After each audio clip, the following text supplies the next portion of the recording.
Alrighty, so the last couple of days have not looked too great for crypto, and people are getting a bit worried. We're seeing now people are saying the bottom isn't yet in for Bitcoin. Things are going to get a lot worse. We're seeing negative news come out about Cardano, and there's a lot of fun. So today's video, I want to take a minute to just talk about the most important things going on in the market. Is all of this negative news actually warranted, or is it just spreading FUD? So let's talk about it. First thing's going to be with the overall market. Right now, there's a lot of reports coming out that's saying the bottom is not yet in for Bitcoin. And while in the past we've talked about multiple indicators that have shown and proven that the bottom is already in, is it possible? Yes, it is still definitely possible to see Bitcoin's price drop lower, but is it likely? No, it's not likely based on multiple technical indicators, based on large institutions continuing to pour money back in, and it's the fact that we're starting to see institutions get back involved in the market, because for a few months there, we had seen a lot of them not want to touch crypto at all, but they have started to get back in. So can we see lower prices? Yes. Is it likely? It's not so likely. Next thing I want to talk about, though, is going to be with Ethereum, because we've seen a lot of news come out about Ethereum and the Ethereum merge taking place on September 15th and September 16th. The key thing here is that when this takes place, the one thing you have to remember is that it will not reduce gas fees. And I talked about this over on our Twitter page.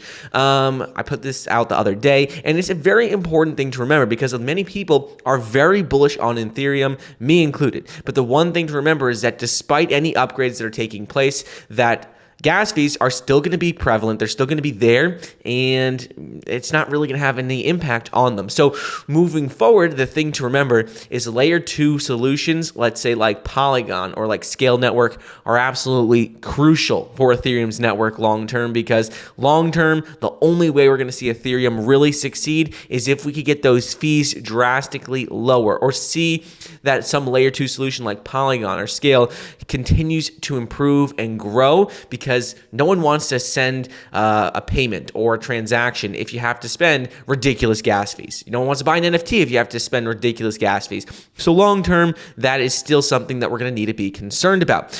Next thing I want to talk about is going to be with Solana, because Solana, they just had a pretty big announcement with their move to earn app Step. So Stepn has officially partnered with Athletic to launch an NFT collection, and that is Atletico de Madrid. This is one of the biggest organizations in the world, one of the biggest teams, and with this NFT partnership, it's exciting to see that Solana, despite a lot of issues they've had, it's exciting to see that projects and dApps built on the Solana ecosystem are making major moves with partnerships with some of the biggest organizations, biggest sporting teams in the world. So that is exciting to see. And this NFT collection is going to be 1,001 soccer boot NFTs in Stepn's app. So that is something that is exciting to see. And before we get into what's going on with Cardano, there's a little bit of stuff going on with cryptocurrency exchanges and crypto lenders. We have some good and some bad. The bad news is that Hodlnaut is facing police proceedings and has cut 80% of their staff. This is a Singapore-based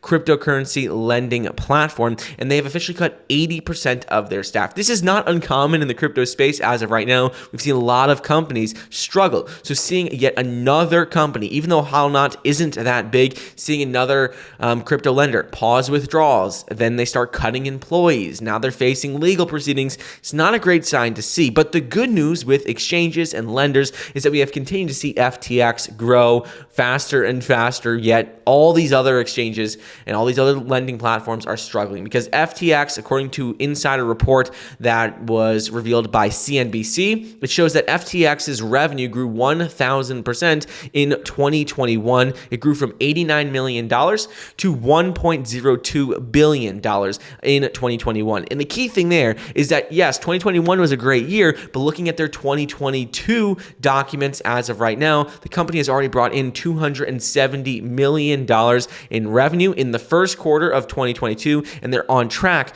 to beat what they did in 2021. So yes, companies like Coinbase and other exchanges like Gemini are struggling. They are seeing a significant drop-off in revenue from 2021 to 2022, but FTX has been continuing to grow very rapidly. rapidly. They've been able to invest in a number of cryptocurrency companies, help bail out some companies, and that's something that we do like to see, that despite everything going on in the market, we're still seeing the winners, the best companies rise to the top. They're still companies that are succeeding despite market conditions, and that is exactly what we want to see. It's not that everything's bad, it's just that the winners are not as frequent as they used to be. There's very few companies that are winning, but they are companies out there that are still doing well. And now I want to talk about what's been going on with Cardano, because a lot of people were upset the other day when I posted this on Twitter.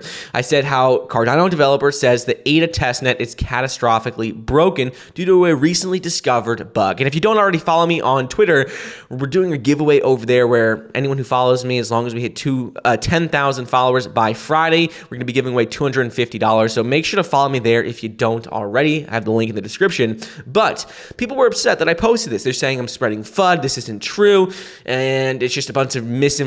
But the bottom line is a Cardano developer, a Cardano ecosystem developer came out and said that the blockchain's testnet is catastrophically broken. His name was Adam Dean, and he talked about this. He said due to Cardano's rush to launch the Vassal hard fork upgrade. And while there is some validity to this, yes, he did say this, there are some things we need to be aware of. So first thing is that this was due to a bug in Cardano node v1.35.2. And ultimately, since this time, Charles Hoskinson has come out and said that yes, the bug was detected. They realized that this was an issue, and then that is why 1.35.3 was cut. He said that is why they started to encourage developers and projects to use this one and upgrade to 1.35.3 because of the bug that was detected. So yes, this was a valid concern. It was broken. There was an issue with the previous version. But that is why they upgraded it to 1.35.3 instead of 1.35.2. So